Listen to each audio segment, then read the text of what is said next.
Right, so today's video is repositioning this reverse camera that I've put on the back. I'm not happy with where it is. It was only temporary anyway, but I can't find any videos online of anybody else ever adding a reverse camera to a cabriolet, so I had to do a bit of digging around in the boot of the car. If you're installing, this video is for a reverse camera with an Android head unit, because there is no trigger wire needed on an Android head unit, because it all works off the CAN bus system of the head unit working with the car, which is why the steering wheel controls work as soon as you plug it in. The reverse sensors work straight out the box. So like I say, I want to reposition this camera, and I'll just take you around the back of the car and explain what I will be doing. I'm just on a quick break from work, so I just thought I'd start this video here. So if we just go around the back of the car.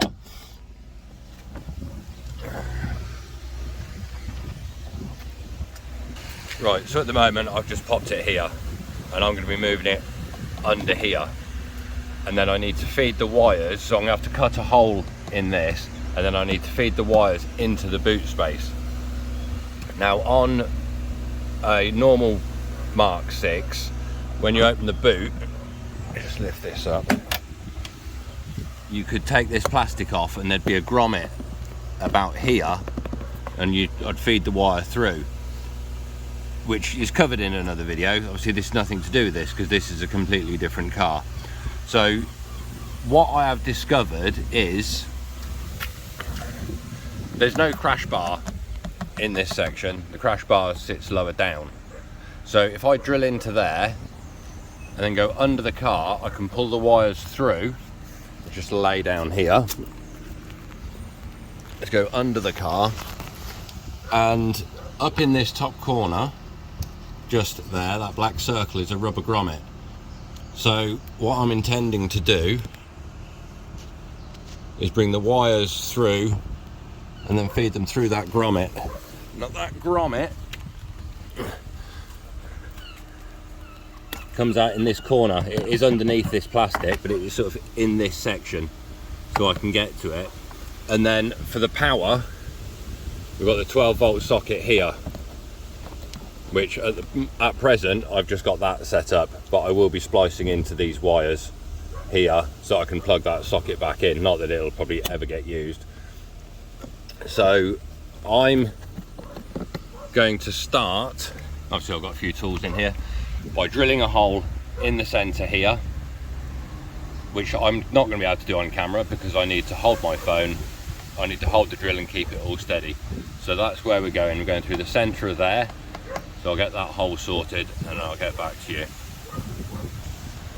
Right, so that hole is now sorted. Obviously it's just plastic. I've just used this cutter, which is wide enough. You need it wide enough to get this section through. So I'm now going to feed these wires. And what time is it? Well, I don't have time to feed these wires through right now. I've got another client to get to. Those of you that don't know or are new subscribers, I'm actually a care worker in Northern Ireland, and so I'm quite busy. So we've got the hole drilled. I'll get back to you in a bit when I finish with my next few clients.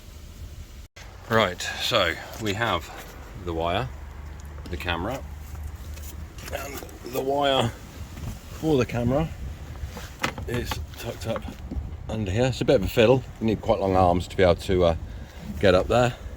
Obviously that camera is going to sit that way in the center, just there. So we've got this bit sorted.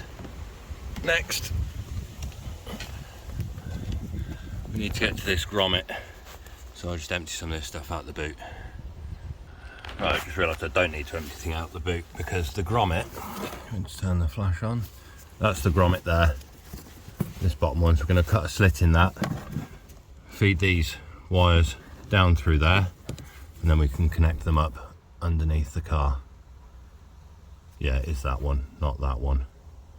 Right, so we just cut a slit in that and get these wires fed through. Right, so pop the flash back on. So there we go. That's the wires through there. And if you look up under the car,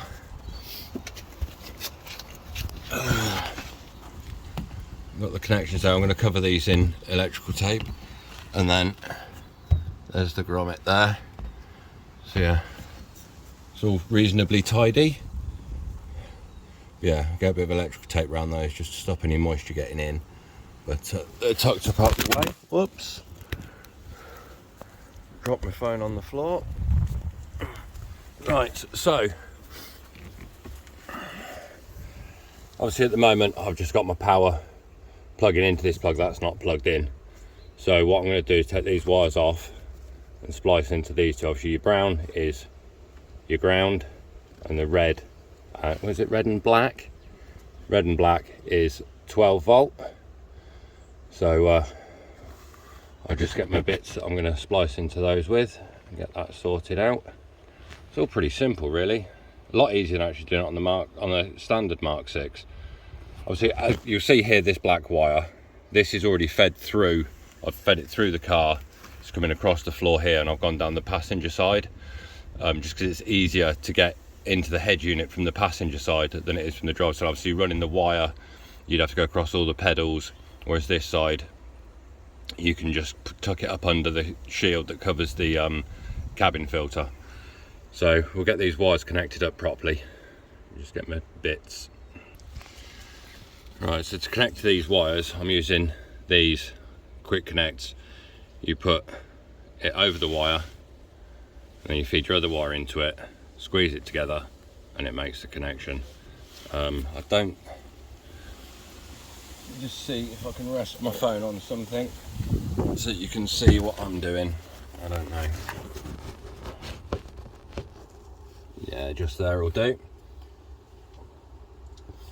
To use these, you need a pair of pliers. Right, where are we?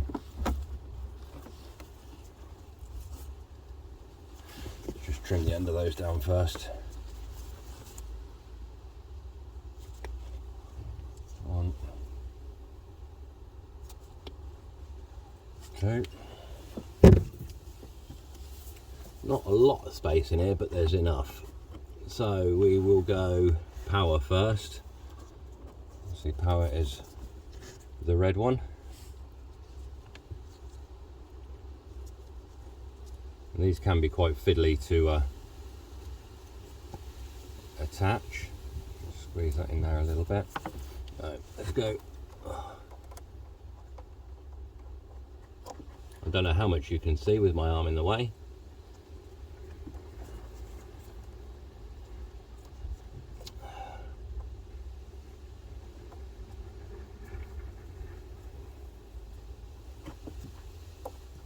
Oh, stop.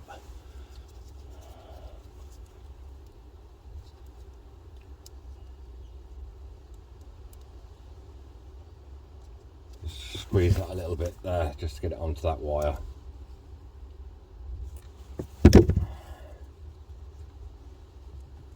Yeah, that's better. I can open that back up.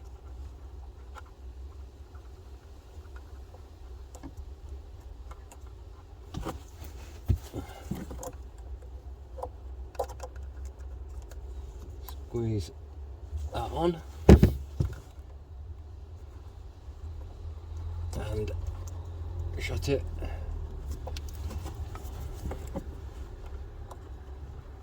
So squeeze that a little bit more. Make sure we've got a decent connection, which we will find out in a moment when we go around to the front to try the camera. Right, I'm just going to pause you. Hopefully you saw some of that. I'm just going to do the ground one and I'll get back to you. Right, so they're both now connected. So let's go around into the car and just check this camera. There's my keys in my pocket. Obviously we've not stuck the camera up yet. It's still pointing down to the ground, but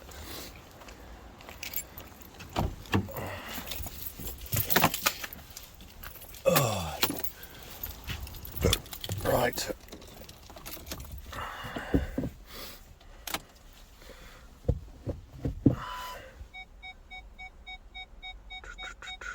So there we go, camera's working.